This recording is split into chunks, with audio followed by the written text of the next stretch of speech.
Jaggampeta MLA camp office నందు జగ్గంపేట శాసనసభ్యులు జ్యోతుల నెహ్రూను, జగ్గంపేట ఆర్యవైశ్య సేవా సంఘం అధ్యక్షులు కొత్త కొండబాబు, మానేపల్లి బంగారాజు, చిత్రపు బాబు, కంచెల శ్రీనివాసరావు ఆధ్వర్యంలో ఆర్యవైశ్య సేవా సంఘం సభ్యులు అందరూ ఎమ్మెల్యే నెహ్రూను ఘనంగా సత్కరించి జ్ఞాపిక అందించారు.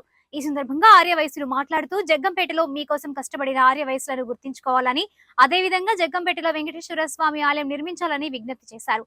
ఈ సందర్భంగా నెహ్రూ మాట్లాడారు. రాజగోపాల్ స్వామి టెంపుల్లో కార్యక్రమం చేశారు. యూత్ అంతా, మీ వైశ్య యూత్ అంతా కూడా ఆ రోజే అనుకున్నాను నేను, వీళ్ళందరినీ మనం ఉపయోగించుకోవచ్చు రేపు భవిష్యత్తులో. ఉపయోగించుకోవడం అంటే రాజకీయాలు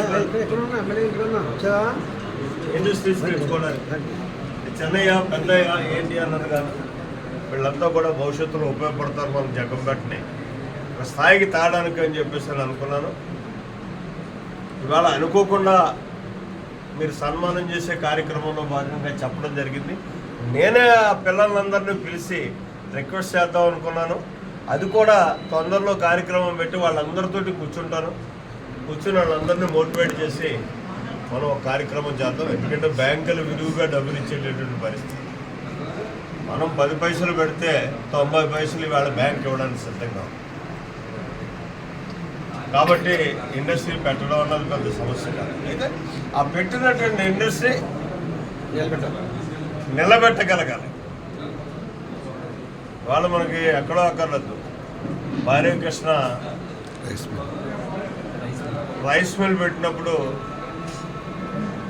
నేను ఒక 2 సంవత్సరాల్లో అయితే 2 సంవత్సరాలు 3 సంవత్సరాలు ఆయన పడ్డటువంటి పరిస్థితులు ఇబ్బందులు చూసి ఇది అనవసరంగా దెబ్బతినేసి ఇందులో పెట్టి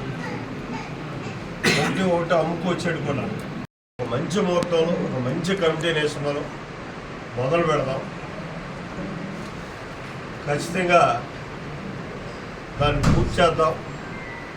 ఈ చుట్టుపక్కల ప్రాంతానికే ఒక్కసారి ఆ గుడిని చూసి వెళ్ళాలి, అయోధ్య వెళ్ళాలని ఏ రకంగా అయితే ఇవాళ మనమందరం అనుకుని వెళ్తున్నామో అదే స్థాయిలో, అంత స్థాయి కాకపోయినా మన ప్రాంతానికి సరిపడేటువంటి స్థాయిలో వెంకటేశ్వర స్వామి దేవాలయాన్ని మాత్రం ఖచ్చితంగా మనం నిర్మాణం చేసుకుందాం.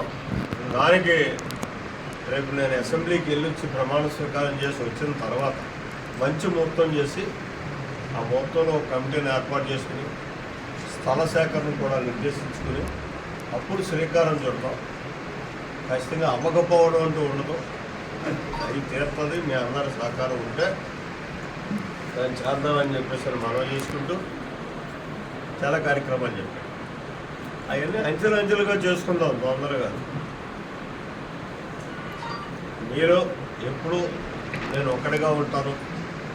మీకు ఏ అవసరం వచ్చినా దానికి ఎప్పుడూ కూడా 24 గంటలు మీకు సహకరించడానికి మాత్రం సంసిద్ధంగా ఉంటాను అని చెప్పి సవినయంగా మీ అందరికీ మనం చేసుకుంటూ, నా వల్ల మీకు ఏసారి మాత్రం నష్టం రాదు. ఎందుకంటే మీరంతా మంచి స్వభావంతో ఉన్నవాళ్ళు.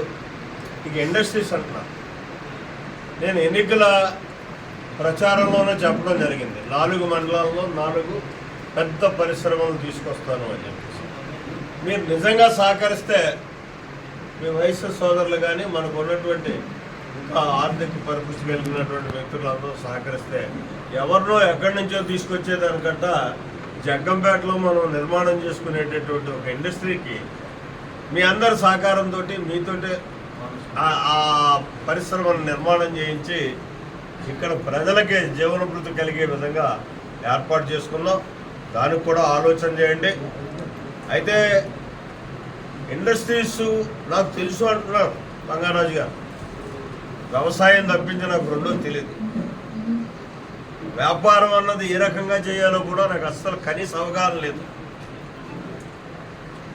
ఎందుకంటే నేను ఏ వ్యాపారం చేయలేదు, 1-2 వ్యాపారాలు మొదలెట్టినా కలిసి రాలేదు. వీటి జోలికి ముఖ్యంగా ఎప్పుడు బంగారాజు అటు ఇటుగా మార్చి చెప్పినా ఇక్కడ మాత్రం 1-2 కుటుంబాలు తప్పించి నేను ఎక్కడుంటే అక్కడే ఉన్నాను. జగ్గంపేట వైశ్యులు అందరూ నేను రాజకీయాల్లోకి వచ్చిన దగ్గర ఈరోజు మరింత ఉత్సాహంతో నన్ను అపూర్వంగా మద్దతు ఇచ్చి ఘన విజయాన్ని సాధించడానికి కూడా మీరు కారకులయ్యారు. ఎందుకంటే మీ ప్రచారం కనపడింది.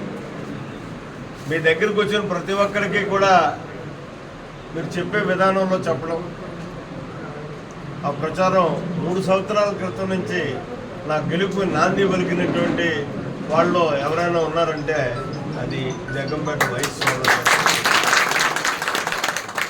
అంటే అప్పటికే మీకు వాస్తవాలు అర్థమైపోయి. ఇక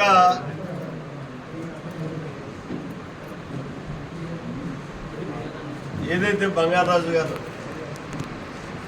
చెప్పడం జరిగింది, వెంకటేశ్వర స్వామి టెంపుల్ అని చెప్పేసి, దాన్ని 1-2 రోజుల్లో మనం తొందరపడి కంట కొంత టైం తీసుకునే